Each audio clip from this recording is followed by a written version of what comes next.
ఇక మల్లారెడ్డిపై కేసు నమోదైంది. మొన్న మాధవి అనే ఒక మహిళ తనకి కిడ్నీలో రాళ్ళు ఉన్నాయి, స్టోన్స్ వచ్చినాయని హాస్పిటల్ పోతే ఆ స్టోన్ని తొలగిస్తామని చెప్పి సర్జరీ చేసి సర్జరీ సక్సెస్ అయిందని చెప్పి ఆఖరికి వస్తే ఆ మహిళ మరణించిందని చెప్పి కన్ఫర్మ్ చేసేసారు. ఎట్లా చేసిర్రు?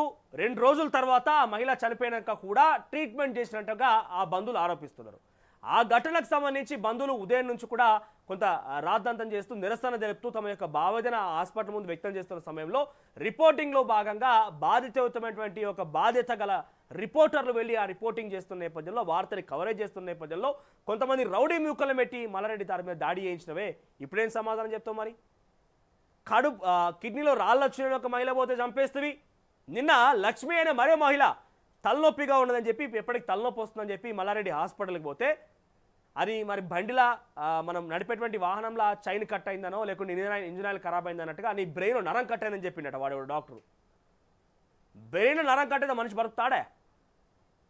బ్రెయిన్ నరం కట్ అయింది. మళ్ళీ మీరు నమ్ముతారో నమ్మరో బ్రెయిన్ నరాన్ని సెట్ చేయడానికి 25,000 అడిగినట్టుగా. అంతే 25,000 అయితే మేము కొత్త తీసుకొని చేస్తా అనుకున్నాడు ఏమో. మరి నాకు కొంత అనుమానం వ్యక్తం అవుతున్నది ఇక్కడ ఏంది ఏం కథ అనేది. 25,000 రూపాయలు అడిగిరంట. సర్జరీ ఓకే అని చెప్పి బంధువులు యాక్సెప్ట్ చేసి సర్జరీ చేసేసిరట. ఆ మహిళ కూడా సర్జరీ సక్సెస్ అయిందని చెప్పి డాక్టర్లు బయటకు వచ్చి చెప్పిరట. 2 రోజుల పాటుగా ఆ మహిళని కలవనీయలేదట ఎవరు కూడా. 2 రోజుల తర్వాత ఆ మహిళ యొక్క ఆరోగ్యం క్షీణిస్తోంది. మీరు వెంటనే 1,00,000 రూపాయలు మళ్ళీ హాస్పిటల్ కట్టి ఈ మహిళని గాంధీ ఆసుపత్రికి తీసుకుపోరని చెప్పిరంట.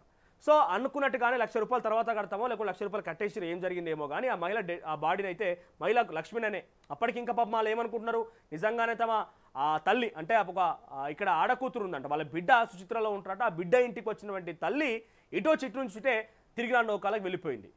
సో ఆ బిడ్డ ఏం చేసింది, ఆ తల్లిని గాంధీ ఆసుపత్రి తీసుకుపోదామని ప్రయత్నం చేసి అంబులెన్స్ పిలిపించి అంబులెన్స్ తరలిస్తుంటే మధ్యలో ఎందుకో అంబులెన్స్ సిబ్బంది ఆ లక్ష్మి ఆరోగ్య పరిస్థితి విషయంలో చెక్ చేసిరట అంబులెన్స్ సిబ్బంది.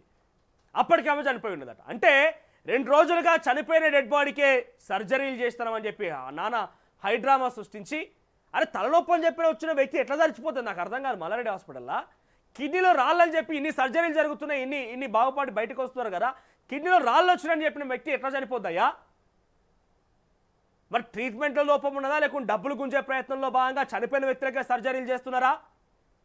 అర్థం కాని పరిస్థితి. మల్లారెడ్డి హాస్పిటల్ పైన ఇన్ని ఫిర్యాదులు అందుతున్నాయి, ఇన్ని రకాలుగా ఆరోపణలు వినిపిస్తుంటే వైద్య ఆరోగ్య శాఖ మంత్రి దామోదర్ రాజ్ నరసింహ ఏం చేస్తున్నట్టు? ఇప్పటికీ మేము తెలంగాణ ప్రజల పక్షాన ఒక విషయం డిమాండ్ చేస్తున్నాం. మల్లారెడ్డికి మాకు ఎటువంటి దోస్తానా లేదు, మల్లారెడ్డి దగ్గర మేమేం తీసుకొచ్చుకోలేదు, మా దగ్గర మల్లారెడ్డి ఏం పంచుకుంటలేడు, మాకు మధ్య ఏం లేదు, ప్రజల కోసమే ప్రజాపాలన మేము పనిచేస్తున్నాం అన్నప్పుడు రేవంత్ రెడ్డి ఇకనైనా హోంశాఖ మంత్రి మీ దగ్గరే ఉన్నది కాబట్టి, హోంశాఖ మీ దగ్గర ఉంది కాబట్టి హుటాహుట్న ఇన్ని ఫిర్యాదుల మేరకి మల్లారెడ్డిని అరెస్ట్ చేస్తారనేది చెప్పండి. మీరు కనుక మల్లారెడ్డిని అరెస్ట్ చేయకపోతే మల్లారెడ్డి అక్రమాల్లో మల్లారెడ్డి పాలు పంచుకున్నటువంటి అనేక అవినీతి ఆరోపణలో మీకు కూడా భాగస్వామ్యం ఉందని చెప్పి యావత్ తెలంగాణ ప్రజానికం భావించే అవకాశం ఉంటుంది, భావించాల్సి ఉంటుంది కూడా. 1 కాదు 2 కాదు, మీడియా మీద దాడి చేస్తారు, పోలీసుల మీద దాడి చేస్తారు, కబ్జాలు ఏం కేసులు చెప్పురి. మల్లారెడ్డి మీద కబ్జాల కేసున్నది, మల్లారెడ్డి మీద దాడుల కేసున్నది, మల్లారెడ్డి మీద హత్యారోపణ కేసులు ఉన్నాయి, మల్లారెడ్డి మీద అనేక సందర్భాల్లో గిరిజనులు కూడా ఆ కేసులు పెట్టే సందర్భాలు ఉన్నాయి, మల్లారెడ్డి మీద అధికార దుర్వినియోగం కేసున్నది, మల్లారెడ్డి మీద హాస్పిటల్ మీద కేసు ఉన్నాయి.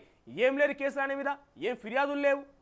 మరి ఇన్ని ఫిర్యాదులు వస్తున్నా ఆయన దాన్ని భద్రపరుచుకొని ఆయన చుట్టూ ఒక ఫైర్ వాల్ ప్రొటెక్షన్ చేసుకొని పైసలతోనే ఆగుతున్నాడు తప్ప ఇంకేమైనా అధికారం ఉందా? ప్రస్తుతం ఆయన ప్రభుత్వంలో ఉన్నాడా? లేడు కదా.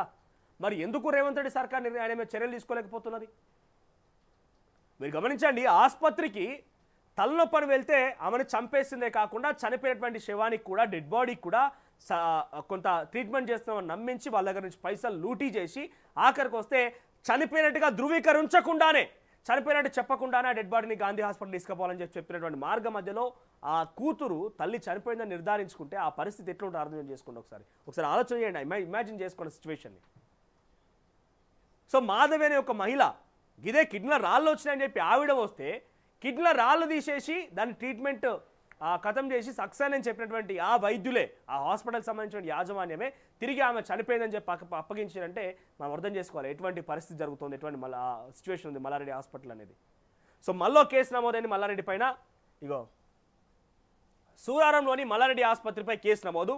అనారోగ్యంతో ఆసుపత్రిలో చేరిన రాగి చిన్నవోళ్ళ లక్ష్మి సెప్టెంబర్ 3న ఆపరేషన్ చేసి ఆపరేషన్ సక్సెస్ అయిన డాక్టర్లు 9న మహిళకు స్ట్రోక్ వచ్చిందని పరిస్థితి కష్టమని తేల్చిన సిబ్బంది 10న డెడ్ బాడీని ఇచ్చి ఇంటికి తీసుకెళ్లమని సిబ్బంది చనిపోయిన మహిళకు ఆపరేషన్ పేరుతో మోసం విషయాన్ని దాచిపెట్టి వెంటిలేటర్పై ఉంచామంటూ డ్రామాలు సూరారం పోలీస్ స్టేషన్లో ఆసుపత్రిపై ఫిర్యాదు చేసిన బాధిత కుటుంబం ఒకటి కాదు రెండు కాదు ఇన్ని రకాలుగా మీరు నమోదవుతున్న కేసులు అంటే ఏం చేస్తుంది రేవంత్ రెడ్డి సర్కార్ దామోదర్ రాజ్ నరసింహ మీ దగ్గర పవర్స్ లేవా లేకపోతే మీరు కేవలం నామమాత్రంగా సెక్రటరీకి పరిమితం అవుతారా సచివాలయంలో కూర్చుండి ఏసీల కింద రూమ్ల కింద కూర్చుండి సంతకాలు పెడతారా ఫైళ్ళ మీద మీరేం చేయాలి ప్రజల్లోకి రావాలి కదా చాలా కీలకమైన శాఖ కదా మీరు వివరించేది నాకు తెలిసి మీరు అంత లేజీగా ఉంటారని అనుకోలేదు మొదట్లో మీరు బాధ్యతలు చేపట్టినప్పుడు yes he will definitely rock the show అనుకున్నాను ఆయన తప్పకుండా తన శాఖాపరమైనటువంటి విధులు తప్పకుండా చాలా స్ట్రిక్ట్గా వివరిస్తారు అనుకున్నా మీరు ఒకప్పుడు డిప్యూటీ ముఖ్యమంత్రిగా ఏదో పదవులు అనుభవించారు కనీసం ఈ వైద్య శాఖ మీద అవగాహన లేకుండా మీరు బయటకు రాకుండా కేవలం సచివాలయం పరిమితం అవుతామంటే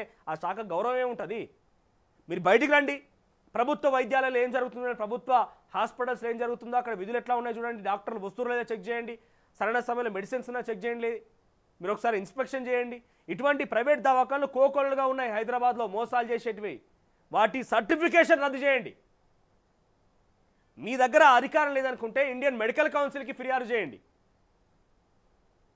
ఇటువంటి దారులు ఇంకెన్ని చూడాల్సి వస్తుంది జనము పైసలు పోవాలి ప్రాణాలు పోవాలనా ఇకనైనా మీరు ఇటువంటి విషయంలో ప్రేమ ఆప్యాయతలు మీకు కనుక ఎవరి మీద కనుక ఉంటే అవి వదిలేయండి లేదు మీరు ఇకనైనా చర్యలు తీసుకోమనుకుంటే డెఫినెట్గా మీరు వాళ్ళు ఒక్కటే అని భావించాల్సి ఉంటుంది తెలంగాణ ప్రజానికం ఆ విషయం మర్చిపోవద్దు ముఖ్యంగా రేవంత్ రెడ్డి ప్రభుత్వానికి మేము ఒకటే చెప్తున్నాం రేవంత్ రెడ్డి ప్రభుత్వం మీకు మల్లారెడ్డికి ఏం సంబంధం లేదు మల్లారెడ్డి మా దగ్గర ఏం పంచుకుంటలేడు మేము మల్లారెడ్డికి ఏమి ఇస్తలేమని కనుక మీ దగ్గర ఆ స్పష్టత ఉంటే మీరు వెంటనే మల్లారెడ్డి మీద ఇన్ని కేసులు నమోదవుతున్నాయి కదా మల్లారెడ్డిని వెంటనే అరెస్ట్ చేయండి ఆ హాస్పిటల్ అయితే ఇన్ని ఆరోపణలు ఎదుర్కొన్నటువంటి హాస్పిటల్కి సంబంధించి మీరు ఇన్స్పెక్షన్ చేయండి అవసరమైతే దాని సర్టిఫికేషన్ రద్దు చేయించండి మీ దగ్గర అధికారం లేకపోతే ఇండియన్ మెడికల్ కౌన్సిల్కి ఫిర్యాదు చేయండి ఒకరా ఇద్దరు ఎంతమంది